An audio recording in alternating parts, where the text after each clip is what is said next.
नमस्कार दोस्तों, आपका स्वागत है। आज हम बात करने वाले हैं दोस्तों, क्या इंसान से जो बुरे कर्म होते हैं वो खुद ईश्वर ही उसके हाथों से करवाते हैं क्या। सबसे पहले दोस्तों, इस पर मैंने पहले एक वीडियो बनाई थी और जटायु लाइव की सबसे बड़ी उस वक्त ज़्यादा जिसको व्यूज़ मिले थे 1 लाख के ऊपर। ऐसे मुझे एकदम उस वक्त सच ही नहीं लग रहा था कि मेरे वीडियोज़ को इतने उस वक्त नया भी था चैनल, मुझे एकदम ये लगा था और बहुत अच्छा लग रहा था कि इतने लोगों ने इस बात को सुना था। अब इसका उसी के अगला ये पार्ट है और इसमें मैंने बाद में जो भी किताबें पढ़ी उसको हम इन सारी चीज़ों में ऐड करने वाले हैं। तो दोस्तों, हम बचपन से जैसे जैसे बड़े होते हैं हमने एक बात ज़रूर सुनी होती है कि इस दुनिया में छोटी चीज़ को लेकर बड़ी से बड़ी चीज़ तक जो भी चीज़ें होती है वो भगवान की ही अनुमति से होती है। अगर कोई भी अगर एक पत्ता भी गिरता है किसी पेड़ का तो वो भी भगवान के अनुमति उसको लेनी पड़ती है, उसके बाद ही सारी चीज़ें होती है। इसलिए कोई बड़े कारनामे अगर कोई इंसान करे या फिर कुछ किसी का समझो बुरा करे तो ऐसे वक्त में हम ये सोचते हैं कि वो भी शायद भगवान ने किया नहीं होगा क्या। ऐसे लोग जो एक अलग तरीके से भगवान को देखने की कोशिश करते हैं वो ज़्यादातर यही कहते हैं कि अगर हमारे मन में ही भगवान ने लालच नहीं लाया होता तो कोई चोरी नहीं करता, हमारे मन में ही कोई ऐसी बुरी भावना नहीं लाता ईश्वर तो हम किसी का कुछ बुरा ही नहीं करते। तो इस तरीके से लोगों की सोच होती है। क्या ये पूरी तरीके से सच है? तो इसका जवाब है दोस्तों, नहीं। जैसे जो भगवान है दोस्तों, उसने हमारे अंदर हो सकता है कि ये सारी चीज़ें लाई है। जैसे अगर भगवत गीता भी आप सुनेंगे तो सत्वगुण, रजगुण और तमगुण, ये 3 गुणों के बारे में उन्होंने कहा है। उन्होंने ये कहा है कि सत्वगुण अगर किसी एक इंसान में ज़्यादा हो और बाकी के जो 2 गुण हैं वो कम हो, ये जो 3 गुण हैं वो एक ही जैसे सारे लोगों के अंदर ये होते हैं गुण, लेकिन कम और ज़्यादा प्रमाण में होते हैं। जैसे बहुत ही एक संत जैसा इंसान होगा तो उसके मन के अंदर उसके अंदर दोस्तों जो सत्वगुण है वो ज़्यादा होगा और रज और तमगुण जो है वो थोड़े से कम होंगे। अगर कोई एक बुरा इंसान होगा तो उसका तमगुण है वो ज़्यादा हो सकता है या फिर रजगुण ज़्यादा हो सकता है। ऐसे वक्त में वो थोड़ा सा आसक्ति जागा उसको हो सकती है। तो इस तरीके से मन की जो व्यथा है वो इस तरीके से इंसान की चलती है।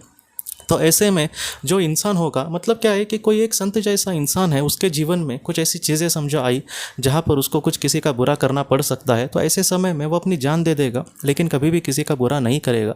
लेकिन उसके जगह कोई और एक आम इंसान हो या फिर एक बुरा इंसान हो तो वो हो सकता है कि किसी का कुछ बुरा करे।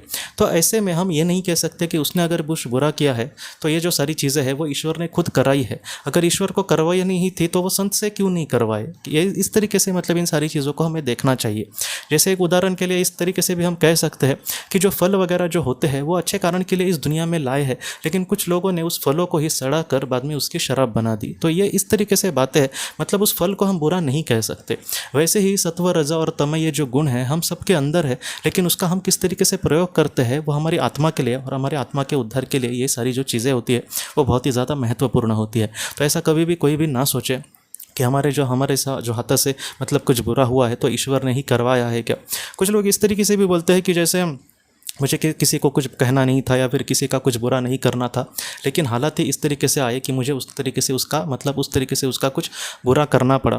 तो ये जो बात है दोस्तों, इसको हम संघर्ष से या फिर एक परीक्षा की तरह ले सकते हैं कि जैसे ईश्वर ने कुछ इस तरीके से इस परिस्थितियाँ मेरे सामने लाई थी कि मैं उसका कुछ बुरा कर सकता हूँ कि नहीं कर सकता, और ऐसे समय में अपने आप को मैं अच्छे से संभालूँ और किसी का समझो कुछ बुरा ना करूँ तो उससे मेरे आत्मा का जो उद्धार है वो बहुत ही अच्छे से हो सकता है। इस तरीके से हम सोच सकते हैं। जो भी बुरे पल है उसको एक परीक्षा की तरह अगर हम लेंगे दोस्तों तो उसमें हम बहुत ही अच्छे से पास हो जाएंगे। जो परीक्षा है वो हमेशा ही एकदम बहुत ही अच्छे हालत में ही हमारी ईश्वर लेंगे, ऐसे नहीं होता। परीक्षा में हमारी अच्छी बहुत बोलते हैं ना कि जो सच्चा सोना है उसको पिघलने के बाद ही उसको एक अच्छा नया आकार दिया जा सकता है। इसलिए जो बुरे पल है वही हमारी परीक्षा का असली घड़ी होती है, जहाँ पर हम अच्छे कितने हैं या फिर बुरे कितने हैं इसको ईश्वर कहीं ना कहीं देखना चाहते हो। अब इस तरीके से कहीं ना कहीं इन बातों को ले सकते हो। कुछ लोग ऐसे भी होते हैं कि जिनको हमेशा कुछ बुरा करेंगे और दूसरों को बस उनको ब्लेम करना होता है, दूसरों को कहीं ना कहीं ये कैसे बुरा है इस तरीके से उनको देखने की कोशिश करनी होती है। तो ऐसी जो बातें हैं दोस्तों, उनको भी यही हमेशा लगता है कि कहीं ना कहीं अगर मैं कुछ बुरा कर रहा हूँ तो इसके पीछे कहीं ना कहीं ईश्वर है, ऐसे कभी भी नहीं सोचना। तो इन सारी चीज़ों को हम इस तरीके से ले, कभी भी कोई भी किसी का कुछ बुरा करो और बाद में भगवान को दोष देते रहना, ये बहुत ही आसान काम है। ये जो सच्चा इंसान है, जैसे बड़े बड़े अगर संतों को भी हम ले तो उनके भी जो जीवन था वो एकदम आसान नहीं था। उनके भी जीवन में बहुत ऐसे दुख आए, उनके भी जीवन में कहीं ना कहीं दुख के पल आए, लेकिन इन सारी चीज़ों में वो अटके नहीं दोस्तों। कुछ ऐसे भी लोग दोस्तों होकर गए इस दुनिया में जिन्होंने पृथ्वी पर कुछ बुरा किया और उन्होंने हमेशा भगवान को ही दोष दिए कि इनके वजह से हुआ या फिर इन्होंने मेरे अंदर ऐसे क्यों भावनाएं डाली।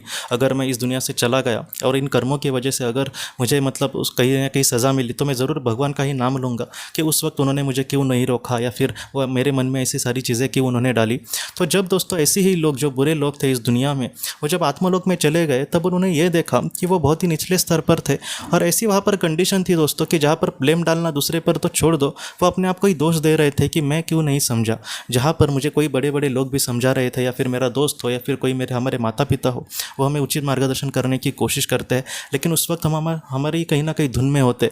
तो इन सारी चीज़ों का दोस्तों सज़ा, मतलब एक छोटे से छोटे बुरे कर्म की भी सज़ा उस दुनिया में हमें भुगतनी पड़ेगी, या फिर उसके लिए फिर से इस दुनिया में आकर वो सज़ा भुगतनी पड़ेगी। इन सारी चीज़ों के वजह से मैं आपको इतना ही कहना चाहता हूँ कि हमारे जीवन में ऐसा कुछ भी हम कर्म ना करें जिसका हमें पछतावा हो। और जिस तरीके से मैं हमेशा आपको कहने की कोशिश करता हूँ कि अगर पृथ्वी पर आकर हम किसी का कुछ अच्छा ना करें, सच में कोई बात नहीं, लेकिन कभी भी किसी का बुरा नहीं करना, क्योंकि इस दुनिया में हो सकता है कि हम बुरा करें और हमें कोई भी सज़ा ना हो। कभी कभी ऐसे होता है, हो सकता है कि कोई हम बुरा कर्म करे और किसी और पर मतलब उसका ब्लेम डाले, हो सकता है कि किसी का हम बुरा करके भगवान पर हम कहीं ना कहीं उसका ब्लेम डाले। लेकिन ऐसे समय में दोस्तों जब हम उस दुनिया में जाएंगे, आत्मा के स्वरूप में होंगे, तब हमारी जो आत्मा है वो किसी पर भी इन सारे आरोपों को नहीं डालेगी, वो खुद अपने आप पर लेगी और उस इन सारी चीज़ों से वो किस तरीके से बाहर निकले, इसलिए ऐसे ही जीवन का वो चयन करेगी। जहाँ पर हमने जैसे कर्म किए थे दूसरों के साथ बुरे समझो, तो ऐसे ही कर्म दूसरा हमारे साथ करेगा और इन सारी चीज़ों से, दुख से हमें उभर कर इन सारी चीज़ों से छूटना पड़ेगा। इसलिए मैं आपको इतना ही कहना चाहता हूँ कि हमेशा जितना हो सके अच्छे कर्म से हमें आगे बढ़ना है। हमारे हाथों से अगर कुछ अच्छा होता है तो ईश्वर का उसको कहीं ना कहीं क्रेडिट देना है। जो भी है ईश्वर के हाथों से हम कुछ अच्छा कर पा रहे, और जो भी हमारा बुरा होता है उसका हमें पछतावा हो, कहीं ना कहीं किसी के साथ समझो कुछ बुरा किया तो उसको सॉरी बोलना या फिर उससे माफ़ी मांगना। इन सारी चीज़ों से हो सकता है कि उस पाप से निकलने के लिए ईश्वर खुद हमें कुछ मदद करे। तो इस तरीके से बातें होती है। कभी भी हमारे हाथों से कुछ बुरा करके उसका कहीं ना कहीं आरोप जो है वो किसी और पर डालकर उस पाप से नहीं छूट सकते दोस्तों, सच यही है।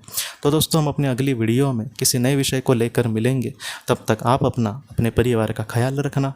आपका बहुत बहुत धन्यवाद। ज़िंदगी की रोशनी ये एक कंसल्टेंसी है जो ऐसे लोगों को मदद करने की कोशिश करती है जिन्होंने किसी अपने को खोया है, या फिर जो लोग अपने जीवन में बहुत ही ज़्यादा दुखी है। जो लोग इस संस्था के साथ जुड़ते हैं उन्हें पास्ट लाइफ रिग्रेशन की ऑडियोज़ भेजी जाएगी, जिससे घर बैठे वह पास्ट लाइफ रिग्रेशन का अभ्यास कर सकते हैं। और उन्हें 5 मेडिटेशन ध्यान की भी ऑडियोज़ भेजी जाएगी, और इसके साथ साथ उन्हें PDF किताबें भेजी जाएंगी जो हिंदी और अंग्रेज़ी में है, जो मोबाइल पर या फिर लैपटॉप पर आप उसे पढ़ सकते हैं।